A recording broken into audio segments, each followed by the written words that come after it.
महिमा जासु जाने निराऊ, प्रथम पूजियत नाम प्रभाऊ।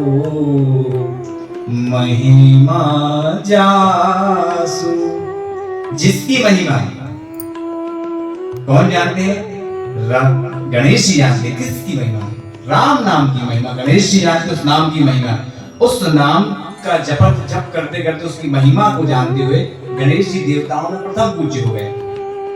ये कथा बहुत लंबी है कि कैसे पूज्य हुए, क्या है, पर संक्षिप्त में कि जब प्रथम की बात आई कि प्रथम पूज्य कौन है, तो शिव जी के आदेश पर ब्रह्मा जी ने एक सभा का आयोजन किया और उस सभा में सभी देवताओं को बुलाया गया और उस सभा की अध्यक्षता ब्रह्मा जी ने की।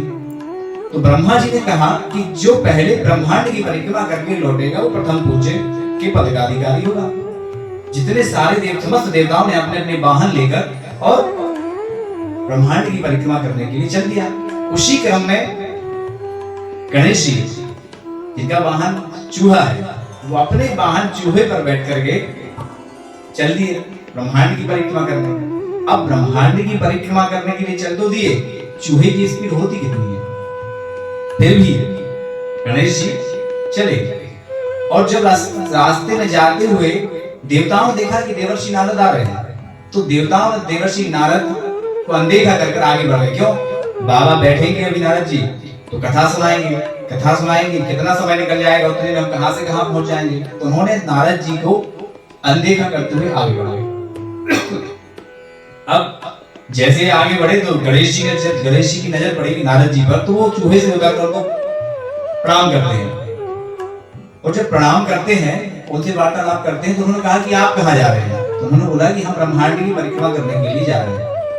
उन्होंने बोला कि इसमें तो आपको कितना समय लगेगा ये आप भी नहीं जानते हैं, आप तो बुद्धि के देवता हैं, बुद्धिमान हैं आप, पर आप, उन्होंने गणेश जी ने कहा कि अगर मैं प्रयास ना करूं तो ये मेरी कायरता है। तो गणेश जी ने कर्म उपदेश करा कि फल की पता है कि फल होने वाला क्या है, इसका फल मिलेगा क्या। गणेश जी को पता था कि मैं ब्रह्मांड की परिक्रमा पहले नहीं कर पाऊंगा, उसके बावजूद भी उन्होंने कर्म किया।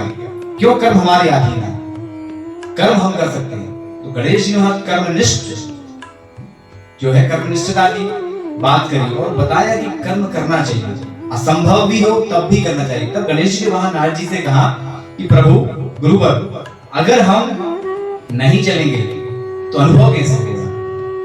इसका परिणाम जो भी आएगा उससे कोई लेना देना नहीं है, पर कर्म हमको करना चाहिए, भाग्य के भरोसे हमको नहीं बैठना चाहिए।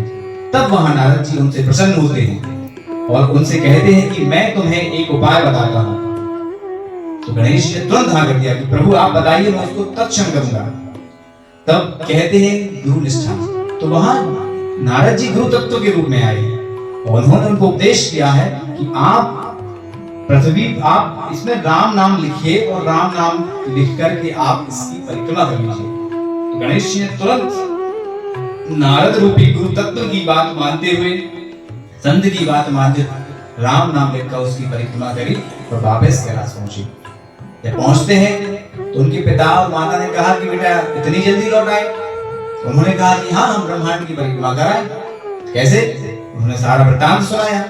और बाबा ने जब सुना कि राम नाम की परिक्रमा करके लौटे हैं, तो वास्तविकता में इस राम नाम में ही पूरा ब्रह्मांड समाहित है और वहीं उसी क्षण गणेश जी को प्रथम पूज्य कर दिया। ये नाम की महिमा है कि नाम का प्रभाव होता है क्या है।